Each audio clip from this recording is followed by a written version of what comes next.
नमस्कार दोस्तों, स्वागत है आपका हमारे YouTube चैनल बायोगुरु पर। आज का हमारा टॉपिक है मानव श्वसन तंत्र। आज हम मानव श्वसन तंत्र के प्रमुख अंगों के बारे में पढ़ेंगे। तो चलिए वीडियो शुरू करते हैं।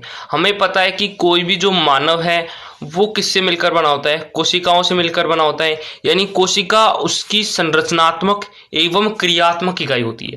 क्रियात्मक इकाई मतलब उसमें जो जैविक क्रियाएं होती हैं। ऊर्जा का निर्माण कौन करता है? कोशिका का माइटोकॉन्ड्रिया करता है, यानी कोशिका ही करती है। अब कोशिका में ऐसे नहीं है कि कोशिका में जो ऊर्जा है वो हीट के रूप में नहीं होती है,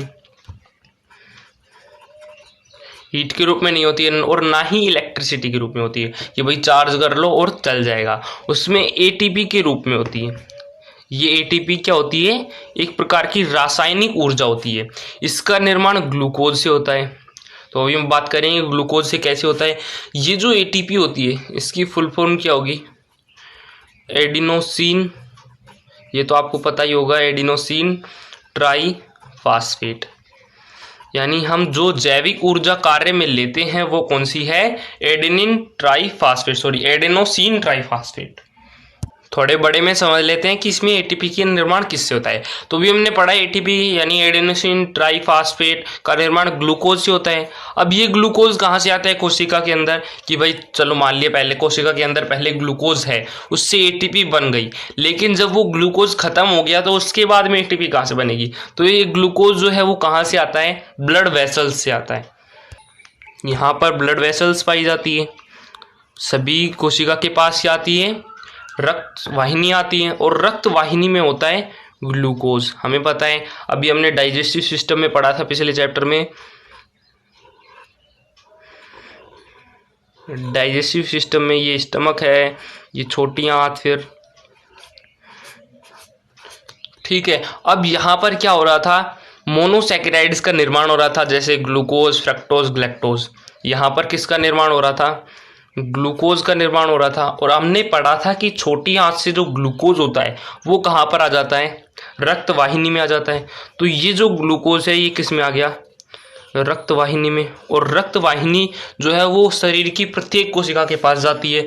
तो प्रत्येक कोशिका में वो ग्लूकोज अंदर घुस जाता है। तो ये ग्लूकोज तो यहाँ से आता है। अब ग्लूकोज से एटीपी का निर्माण कैसे होता है? यहाँ पर ये जो ग्लूकोज है ये जलता है। कोशिका के अंदर ग्लूकोज जलता है, जिससे रासायनिक ऊर्जा निकलती है, जिसे हम एटीपी कहते हैं।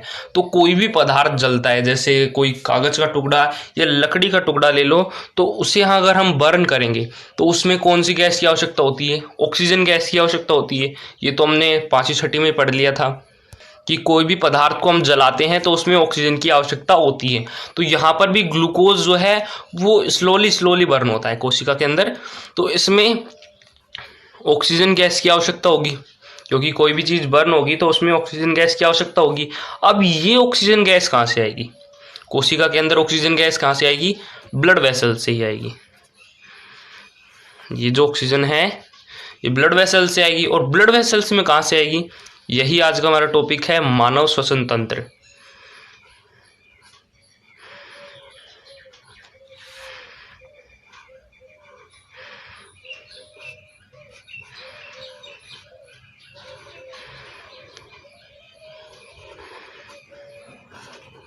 ये क्या है? ह्यूमन रेस्पिरेटरी सिस्टम यानी मानव श्वसन तंत्र। अब यहाँ पर हम क्या करते हैं? ये नोस्ट्रिल है। अब नोस्ट्रिल से हम ऑक्सीजन, वायु के बाहर जो ऑक्सीजन है उसे हम अंदर लेते हैं, और ये चली जाती है फेफड़ों के अंदर। ये ऑक्सीजन यहाँ पर आ गई। अब ऑक्सीजन यहाँ से कहाँ पर चली जाती है? हमने पढ़ा है कि जो हृदय होता है वो अपनी दोनों जो अशुद्ध रक्त होते हैं वो कहाँ पर पहुँचा देता है? लंग्स में पहुँचा देता है।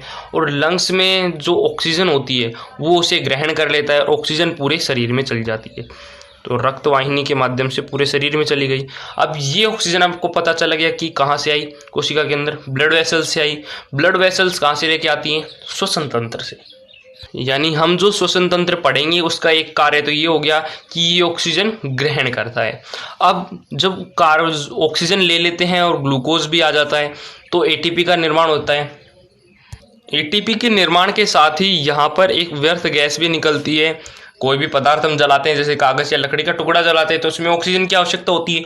लेकिन जब वो जलता है तो उसके बाद में उससे एक व्यर्थ गैस निकलती है, वो कौन सी होती है? कार्बन डाइऑक्साइड होती है। तो यहाँ पर भी ग्लूकोज बर्न हो रहा है, तो यहाँ पर भी कार्बन डाइऑक्साइड निकलेगी। अब ये जो कार्बन डाइऑक्साइड है, जैसे जैसे ग्लूकोज का विघटन होगा वैसे वैसे एटीपी का निर्माण होगा, उसी तरह से CO2 का भी निर्माण होगा।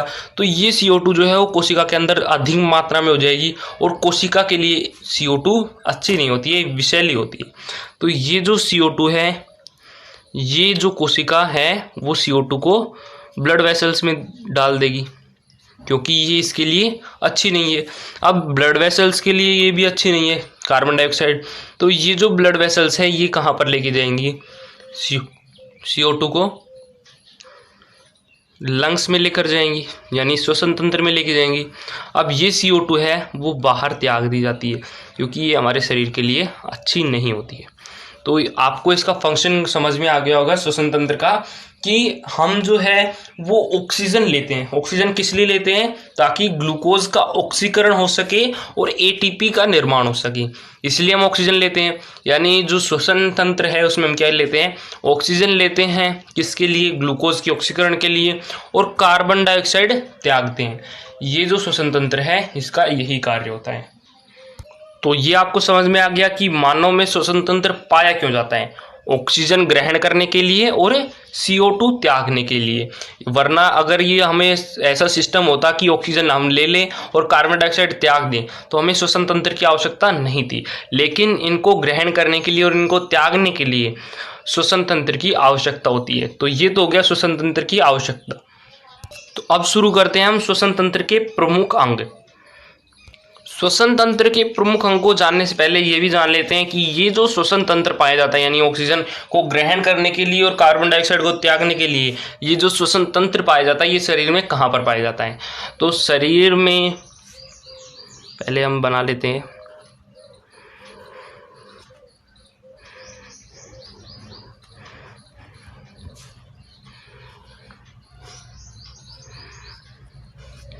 ये किसी मनुष्य का शरीर है। अब इस शरीर में हमें पता है कि जो हाथ पैर हैं वो तो हैं ही, और बीच में एक खाली ड्रम टाइप का होता है, यहाँ पर खाली होता है जिसमें ऑर्गन भरे होते हैं। इसे हम क्या कहते हैं? सीलोन कैविटी कहते हैं। इसे हम क्या कहते हैं? सीलोन कहते हैं। ये कलर थोड़ा अच्छा नहीं दिख रहा। इस कैविटी को, खाली कैविटी को हम क्या कहते हैं? सीलोन कैविटी कहते हैं। और सीलोन कैविटी के बीच में एक मस्कुलर ऑर्गन होता है जिसे हम डायफ्राम कहते हैं। ये क्या है? डायफ्राम है। नीचे हमने पढ़ा था पाचन तंत्र होता है, और इसके ऊपर जो है, अब ये जो सीलोन कैविटी है इसमें एक डायफ्राम पाया जाता है बीच में। ऊपर वाली कैविटी को कहते हैं, यानी ऊपर वाला जो डब्बा बन गया है इसे हम कहते हैं थोरेसिक कैविटी।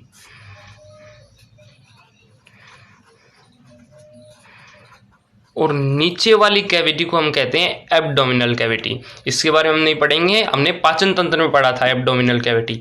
अब हम थोरेसिक कैविटी के बारे में पढ़ेंगे, यानी जो श्वसन तंत्र है वो कहाँ पर पाया जाता है? थोरेसिक कैविटी में पाया जाता है। जैसे श्वसन तंत्र शुरू कहाँ से होता है? हम श्वास लेते हैं, ऑक्सीजन कहाँ से ग्रहण करते हैं? नाक के द्वारा ग्रहण करते हैं। और यहाँ पर नाक और मुख जो है वो जुड़े होते हैं। हमने पिछले वीडियो चैप्टर में भी पढ़ा था कि यहाँ पर जो मुख होता है और नाक होती है उसकी जो कैविटीज़ होती है आपस में जुड़ी हुई होती हैं, जिसे हमने ग्रसनी कहा था। अब ये आगे जाकर दो भागों में डिवाइड हो जाएगी, एक तो आहार नाल में चली जाएगी और दूसरी श्वसन तंत्र में। तो ये आ गई श्वसन तंत्र में।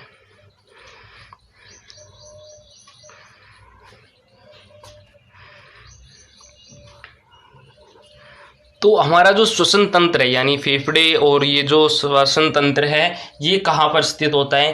थोरेसिक कैविटी में स्थित होता है। तो ये जो श्वसन तंत्र होता है ये कहाँ से चालू होता है? नाक से चालू होता है और फेफड़ों तक पहुँचता है। तो हम शुरू से चालू कर लेते हैं। पहला है नासा गुहा, यानी जो श्वसन तंत्र का प्रमुख अंग में पहला है नासा गुहा। हम श्वास कहाँ से लेते हैं? नाक से लेते हैं। तो चित्र बना लेते हैं। सबसे पहला ऑर्गन क्या बताया, नाक बताया, यानी नासा मार्ग बताया। तो नासा मार्ग की जो शुरुआत होती है वो होती है नासा गुहा, यानी यहाँ पर जो छिद्र पाया जाता है उसे हम कहते हैं नासा छिद्र, या फिर हम इसे कहते हैं नोस्ट्रिल। अब ये नोस्ट्रिल जो है वो श्वसन तंत्र की शुरुआत है। अब इसके बाद में यहाँ पर एक कैविटी आती है, यानी जो छिद्र है उसके आगे एक कैविटी पाई जाती है बड़ी सारी, इसे हम कहते हैं नेजल कैविटी।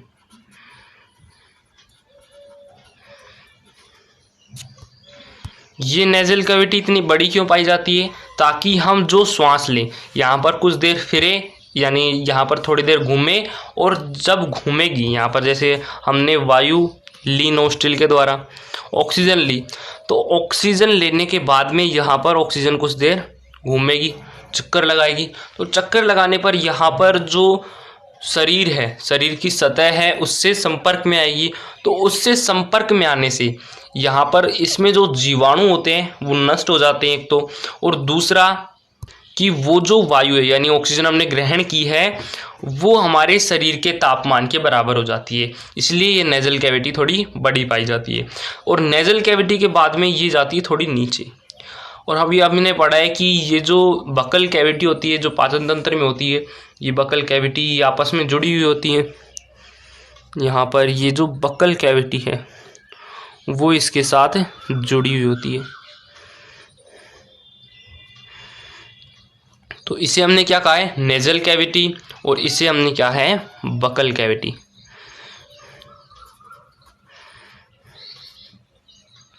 अभी तक हमने क्या पढ़ा, कुछ नहीं पढ़ा। अभी तक हमने केवल नोस्ट्रिल पढ़ा कि नोस्ट्रिल से हम श्वास लेते हैं, और नेजल कैविटी में आता है, वहाँ पर वायु के जीवाणु नष्ट हो जाते हैं, धूल के कण साफ हो जाते हैं। उसके बाद में वो जो वायु है वो हमारे शरीर के तापमान के लगभग बराबर हो जाती है। वो नेजल कैविटी आगे जाकर बकल कैविटी के साथ जुड़ जाती है, जिसे हम कहते हैं फेरिंग्स यानी ग्रसनी। तो इसे हमने क्या है,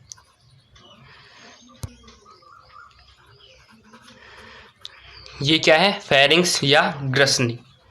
हमने पढ़ा है कि ग्रसनी के 3 पार्ट्स होते हैं, कौन कौन से, नासा ग्रसनी, मुख ग्रसनी और कंठ ग्रसनी।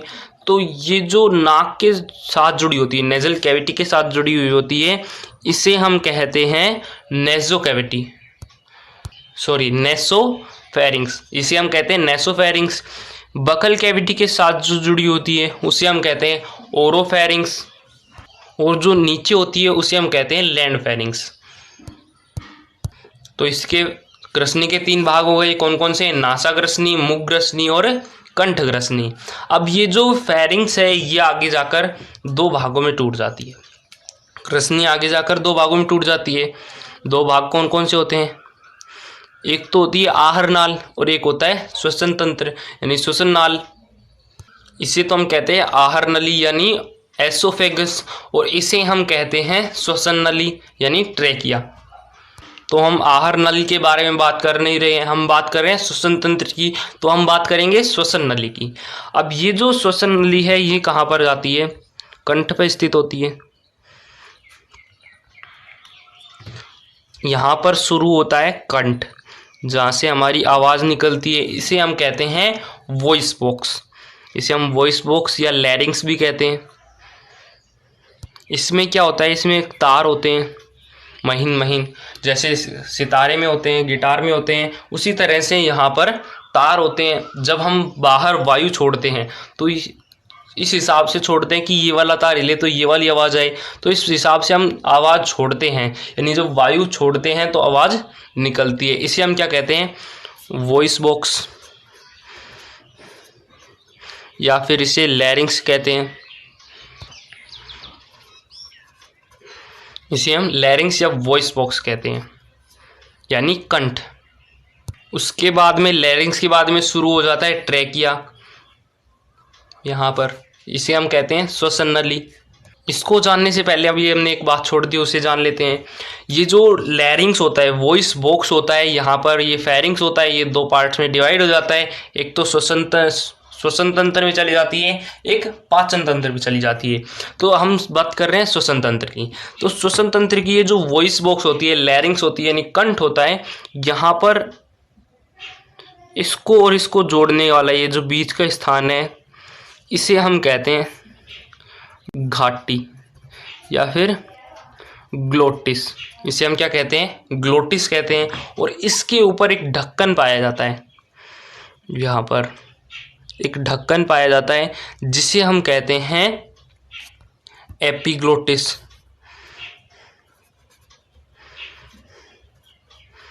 ये तो आपने पढ़ लिया कि कोई भी जो सतह होती है उसके ऊपर जो पाया जाता है उसे हम एपी कहते हैं। जैसे डर्मिस के ऊपर एक परत पाई जाती है, इसे हम कहते हैं एपिडर्मिस। उसी तरह से ग्लोटिस के ऊपर एक ढक्कन पाया जाता है, इसे हम क्या कहते हैं? एपिग्लोटिस कहते हैं। ये एपिग्लोटिस क्या करता है? जब हम भोजन खाते हैं, बकल कैविटी खाते हैं, बकल कैविटी के द्वारा जब हम भोजन खाते हैं तो ये आता है फेरिंग्स में, और फेरिंग्स में आने के बाद में ये चला जाता है आहार नली में, यानी एसोफेगस में। अब ये जो खाना हमने खाया है ये श्वसन तंत्र में ना जाए, इसलिए यहाँ पर ये ढक्कन पाया जाता है एपिग्लोटिस। ये इस तरह से होता है, जब हम भोजन खाते हैं तो ये सीधा एसोफेगस में चला जाता है। और जब हम श्वास लेते हैं यानी श्वास छोड़ते हैं तो श्वास छोड़ने पर ये जो एपिग्लोटिस है ये सीधा हो जाता है यहाँ पर इस तरह से, तो ये वायु सीधी चली जाती है। और जब वायु नहीं जाती है तो ये घाटी ढक्कन बंद रहता है। इसी तरह का एक ढक्कन यहाँ पर भी पाया जाता है। आपने मुंह खोल के कभी शीशे में देखा हो तो यहाँ पर एक ढक्कन पाया जाता है घाटी ढक्कन के टाइप का, इसे हम वैल्यूला कहते हैं। ये क्या करता है? जब हम भोजन चबाते हैं, भोजन खाते हैं तो ये जो ढक्कन है ये यहाँ पर लग जाता है, यानी नाक के द्वारा जो नेजल कैविटी आ रही है, नेसोफेरिंग्स है, उसको बंद कर देता है ताकि भोजन सीधा नीचे प्रवेश कर सके। तो यहाँ पर जो ढक्कन पाया जाता है उसी तरह का यहाँ पर घाटी ढक्कन पाया जाता है, यानी एपिग्लोटिस पाया जाता है। एपिग्लोटिस किसके ऊपर पाया जाता है? ग्लोटिस के ऊपर पाया जाता है। तो हम बात कर रहे थे ट्रेकिया की, यानी श्वास नली की। तो यहाँ पर सी आकार के कोर्टिलेज के ढक्कन पाए जाते हैं, कोर्टिलेज के ये छल्ले पाए जाते हैं जिन्हें हम कहते हैं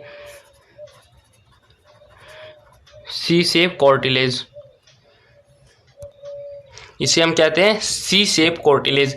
ये क्या कार्य करते हैं? जब हम श्वास छोड़ते हैं, जैसे यहाँ से श्वास छोड़ा तो यहाँ पर जो वायु की गति है वो बढ़ जाती है, और वायु की गति बढ़ने पर इसके अंदर दाब कम हो जाता है, यानी प्रेशर कम हो जाता है, तो ये श्वसन नली पिचक सकती है। इसके लिए यहाँ पर ये सी आकार के छल्ले पाए जाते हैं ताकि ये श्वसन नली पिचके ना। तो श्वसन नली पिचकेगी तो वायु वापस से वायु अंदर प्रवेश करेगी, तो इसे वायु को प्रवेश करने में कठिनाई होगी, इसे वापस से खोलना पड़ेगा। इसको वापस से ना खोलने के लिए, यानी अधिक ऊर्जा की आवश्यकता न हो, इसके लिए यहाँ पर सी आकार के छल्ले पाए जाते हैं। इसे हम क्या कहते हैं? ट्रेकिया कहते हैं, यानी श्वसन नली कहते हैं। इसे हम विंड पाइप भी कहते हैं। जिस तरह से यहाँ पर ये जो आहार नली में जा रही थी, आहार नली एसोफेगस, उसे हमने क्या कहा था? फूड पाइप कहा था। इसी तरह से यहाँ से क्या जा रही है? विंड जा रही है, इसलिए हम इसे कहते हैं विंड पाइप। वैसे इसका नाम क्या है? ट्रेकिया। तो अभी तक हमने क्या पढ़ा? ये नोस्ट्रिल नेजल कैविटी में आती है, नेजल कैविटी में वायु शुद्ध होती है और वायु का तापमान शरीर के तापमान के बराबर होता है। उसके बाद में आती है नेसोफेरिंग्स में, यहाँ पर जो बकल कैविटी होती है और नेजल कैविटी होती है आपस में जुड़ी हुई होती है, इसे हम कहते हैं फेरिंग्स। ये हो गया नेसोफेरिंग्स, ओरोफेरिंग्स और लैंडफेरिंग्स। अब यहाँ पर जो लैंडफेरिंग्स में आती है तो यहाँ पर एक ढक्कन पाया जाता है जिसे हम कहते हैं एपिग्लोटिस। ये क्यों पाया जाता है? ताकि भोजन आए वो इस पाइप में, यानी फूड पाइप में, और जब वायु आए तो ये खुल जाता है और इसमें चली जाती है। उसके बाद में आता है ग्लोटिस। वायु कहाँ पर प्रवेश करेगी? ग्लोटिस में। उसके बाद में जो वॉइस बॉक्स या लैरिंग्स है उसके अंदर प्रवेश करेगी, और उसके बाद में ट्रेकिया में। इसे हम क्या कहते हैं? विंड पाइप कहते हैं। इनके हिंदी में नाम क्या क्या है? नासा छिद्र, नासा गुहा, और ये क्या है, मुख गुहा। उसके बाद में ये जो फेरिंग्स है इसे हम कहते हैं ग्रसनी, और ग्रसनी के बाद में आता है ये जो ग्लोटिस है इसे हम घाटी कहते हैं, और एपिग्लोटिस को एपिग्लोटिस को क्या कहते हैं, एपिग्लोटिस ही कहते हैं। उसके बाद में लैरिंग्स यानी कंठ, और विंड पाइप यानी ट्रैकिया या फिर श्वसन नली। यहाँ पर जो श्वसन नली है यानी ट्रैकिया है वो दो भागों में टूट जाती है। कहाँ पर दो भागों में टूट जाती है, T5 में टूट जाती है। अभी हम बताएंगे T5 क्या होती है। ये दो भागों में टूट जाती है, इसे हम क्या कहते हैं, प्राइमरी ब्रोंकाई, या फिर इसे हम श्वसनी कहते हैं।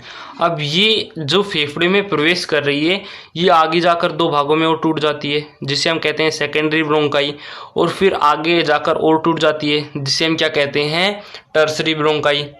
यानी ये फेफड़ों के अंदर प्रवेश करने के बाद में ये जो श्वास नली है वो टूटती जाती है, श्वसनी टूटती जाती है, और 1 से 2, 2 से 4, 4 से 8 इस प्रकार बहुत सारी हो जाती है। और इनमें भी सी आकार के छल्ले पाए जाते हैं यहाँ पर। अब ऐसे नहीं कि अब ये जो टर्सरी ब्रोंकाई बन गई, ये कौन सी है, प्राइमरी ब्रोंकाई। उसके बाद में ये कौन सी है, सेकेंडरी ब्रोंकाई।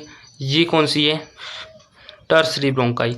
यानी जब एक श्वसनी होती है प्राइमरी ब्रोंकाई, वो आगे जाकर टूट जाती है सेकेंडरी ब्रोंकाई में, उसके बाद में टूट जाती है, उसे हम कहते हैं टर्सरी ब्रोंकाई। यानी ये जो सेकेंडरी ब्रोंकाई है ये भी टूटेगी, यहाँ पर दिखाया नहीं है, ये टूट गई है। उसके बाद में जब टर्सरी ब्रोंकाई टूटेगी, टर्सरी ब्रोंकाई दो भागों में टूटेगी, इसे हम ब्रोंकियोल कहते हैं। इसे हम क्या कहते हैं, ब्रोंकियोल कहते हैं। अब ये जो सी आकार के छल्ले हैं ये केवल टर्सरी ब्रोंकाई तक ही पाए जाते हैं, जो ब्रोंकियोल है उसमें नहीं पाए जाते हैं। अब ये जो ब्रोंकियोल है ये भी कई बार टूटेगी, इसे हम primary bronchiole, secondary bronchiole, tertiary bronchiole नहीं कहेंगे, इन सबको हम क्या कहेंगे, ब्रोंकियोल कहेंगे ओनली। अब ब्रोंकियोल जो है वो लास्ट में, अंत में बहुत पतली हो जाती है, वो विभाजित नहीं होती है, उस पर लगी होती हैं कूपिकाएं, यानी कुछ बैलून लाई स्ट्रक्चर पाई जाती है, उसे हम एल्ब्यूलाई कहते हैं या फिर कूपिका कहते हैं। ये जो लास्ट की ब्रोंकियोल है, यानी ब्रोंकियोल बार बार टूट रही है, बार बार टूट रही है, उसके बाद में लास्ट में जहाँ पर एल्ब्यूलाई जुड़ी हुई होती है उसे हम कहते हैं इनिशियल ब्रोंकाई। ये जो कूपिकाएं हैं इन्हें हम क्या कहते हैं, एल्व्यूलाई, इन्हें हम एल्व्यूलाई कहते हैं। ये जो एल्व्यूलाई या कूपिका हैं ये इनिशियल ब्रोंकियोल से सीधी नहीं जुड़ी होती हैं, जैसे ये इनिशियल ब्रोंकियोल है, अब इससे सीधी नहीं जुड़ी हुई होती है, यहाँ पर एक डक्ट पाई जाती है जिसके द्वारा ये जुड़ी हुई होती हैं कुछ इस तरह से। इसे तो हम क्या कहते हैं, एल्व्यूलाई कहते हैं, यानी कूपिका कहते हैं, और जिस नली के द्वारा ये जुड़ी हुई होती है उसे हम कहते हैं एल्व्यूलाई डक्ट या फिर कूपिका वाहिनी। इसे हम क्या कहेंगे, कूपिका वाहिनी। ये क्या है, कूपिका, यानी कूपिका जिस वाहिनी द्वारा, जिस नलिका के द्वारा जुड़ी हुई होती है उसे हम कूपिका वाहिनी कहते हैं। ये क्या करती हैं, ऑक्सीजन को ग्रहण करती हैं और कार्बन डाइऑक्साइड को त्यागती हैं। ये बैलून लाइक स्ट्रक्चर होती है, यानी पिचकती रहती हैं और फूलती रहती हैं। जब ऑक्सीजन इसके माध्यम से आता है, जब ऑक्सीजन हम ग्रहण करते हैं तो ट्रैकिया में आता है, उसके बाद में primary bronchi, secondary bronchi, tertiary bronchi, bronchioles, initial bronchiole, उसके बाद में आती है एल्व्यूलाई डक्ट यानी कूपिका वाहिनी में, और कूपिका के अंदर प्रविष्ट हो जाती है। अब यहाँ पर O2 प्रविष्ट हो गई है। अब इसके चारों तरफ पाई जाती है कैपिलरीज, यानी जो आर्टरी होती है या फिर जिसे हम धमनी कहते हैं, उनकी जो पतली सिराएं होती हैं, पतली नलिकाएं होती हैं, उन्हें हम क्या कहते हैं, कैपिलरी कहते हैं। अब इनकी भत्ती बहुत पतली होती है, इनमें छिद्र पाए जाते हैं, तो ऑक्सीजन इसके अंदर प्रविष्ट हो जाएगी और यहाँ पर जो कार्बन डाइऑक्साइड है वो इसके अंदर प्रविष्ट हो जाएगी। तो यानी ऑक्सीजन तो अंदर प्रविष्ट हो गई और कार्बन डाइऑक्साइड बाहर त्याग दी गई रक्त के द्वारा। अब जो कार्बन डाइऑक्साइड है यहाँ पर इकट्ठी हो गई, अब जब ये भिजेंगी वापस तो ये इसके माध्यम से जो कार्बन डाइऑक्साइड है वो बाहर निकल जाएगी। इस प्रकार इसमें 25 मिलियन कोशिकाएं पाई जाती हैं, 25 मिलियन कोशिकाएं पाई जाती हैं। तो जो हमने ऑक्सीजन ली है वो तो कोशिकाओं द्वारा ग्रहण कर ली गई और वो रक्त में डाल दी गई, और जो रक्त में कार्बन डाइऑक्साइड था उसे ये वापस त्याग देती है।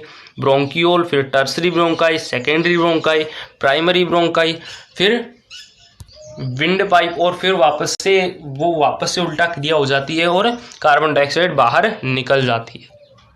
तो ये तो हो गया एक्सचेंज ऑफ गैसेज, यानी जो गैस होती है ऑक्सीजन और कार्बन डाइऑक्साइड, उनका एक्सचेंज कैसे होता है। अभी हमने एक और बात बताई थी कि ये जो विंड पाइप होती है ये T5 पर दो भागों में टूटती है, जिसे हम श्वसनी या फिर प्राइमरी ब्रोंकाई कहते हैं। अब ये T5 क्या होती है? हमें पता है कि जो शरीर की सबसे लंबी हड्डी होती है वो कौन सी होती है? रीढ़ की हड्डी होती है। नहीं, रीढ़ की हड्डी नहीं होती है। कौन सी होती है? फीमर होती है, जांघ की हड्डी होती है। जो रीढ़ की हड्डी होती है वो तो 33 हड्डियों से मिलकर बनी होती है। जैसे ये मनुष्य है,